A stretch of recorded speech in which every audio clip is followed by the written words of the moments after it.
जय भीम साथियों। आधुनिक भारत में दो ऐसे व्यक्तित्व आए जिन्होंने चेतना और समाज दोनों को झकझोर कर रख दिया। डॉक्टर भीमराव रामजी अंबेडकर और आचार्य रजनीश, जिन्हें हम ओशो के नाम से जानते हैं। दोनों के रास्ते अलग थे। एक ने सामाजिक न्याय की लड़ाई लड़ी, दूसरे ने आंतरिक स्वतंत्रता का मार्ग दिखाया, लेकिन दोनों का लक्ष्य एक ही था: मनुष्य को मानसिक, सामाजिक और आध्यात्मिक गुलामी से मुक्त करना। अगर आपको लग रहा है कि यह बातें आज के भारत से जुड़ी हैं, तो रुकिए। आगे आप वो सुनने वाले हैं जो शायद आपने कभी नहीं सुना होगा। बस एक बात, अगर आप सच्चाई को जानना चाहते हैं और सोच की जंजीरों को तोड़ना चाहते हैं, तो इस वीडियो को लाइक। पर ओशो ने कहा था, ओशो ने कई बार कहा कि भारत में दो सबसे बड़े बुद्धिजीवी हुए हैं, एक बुद्ध और दूसरा डॉक्टर आम्बेडकर।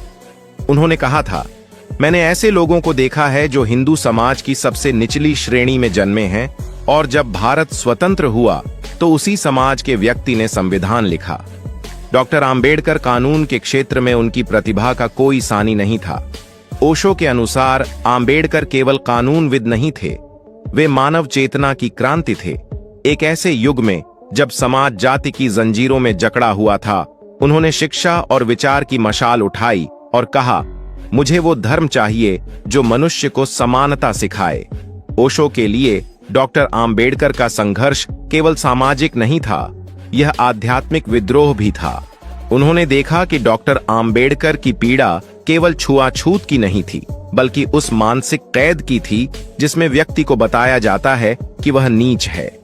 ओशो ने कहा था, जाति एक मानसिक रोग है, जब तक यह मन में है, कानून इसे मिटा नहीं सकता। यही कारण है कि वे डॉक्टर आम्बेडकर की संवैधानिक क्रांति की प्रशंसा करते हुए भी कहते हैं, डॉक्टर आम्बेडकर ने शरीर की बेड़ियां तोड़ी, लेकिन आत्मा की बेड़ियां अब भी बाकी हैं।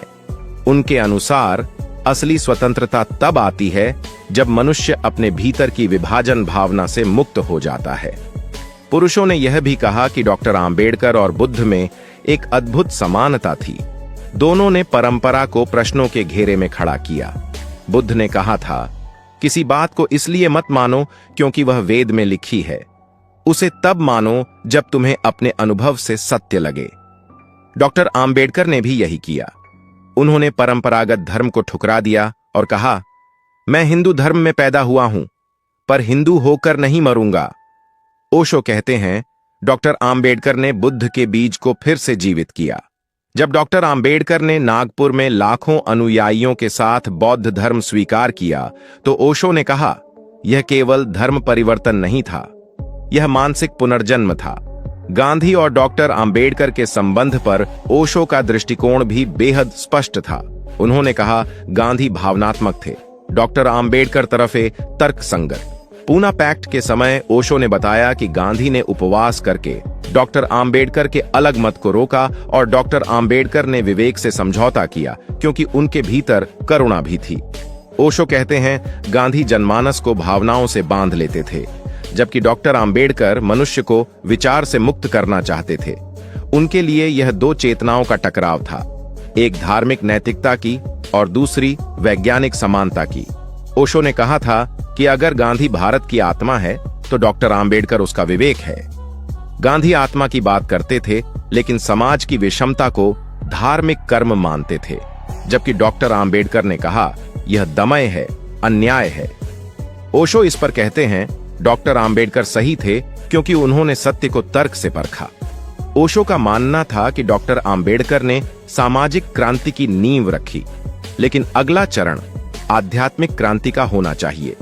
उन्होंने कहा, अगर आम्बेडकर के अनुयायी बुद्ध के मार्ग पर चले, तो यह देश सचमुच स्वतंत्र हो जाएगा। ओशो के लिए डॉक्टर आम्बेडकर की सबसे बड़ी ताकत उनका तर्क नहीं, उनका साहस था। उन्होंने परंपराओं को चुनौती दी, समाज की बुनियाद को प्रश्न किया और कहा, मनुष्य जन्म से नहीं, कर्म से ऊंचा या नीचा होता है। वीडियो के अगले हिस्से में ओशो का दृष्टिकोण और गहराई लेता है। वे कहते हैं कि डॉक्टर आम्बेडकर केवल राजनीति नहीं कर रहे थे, वे समाज की आत्मा को जगाने की कोशिश कर रहे थे।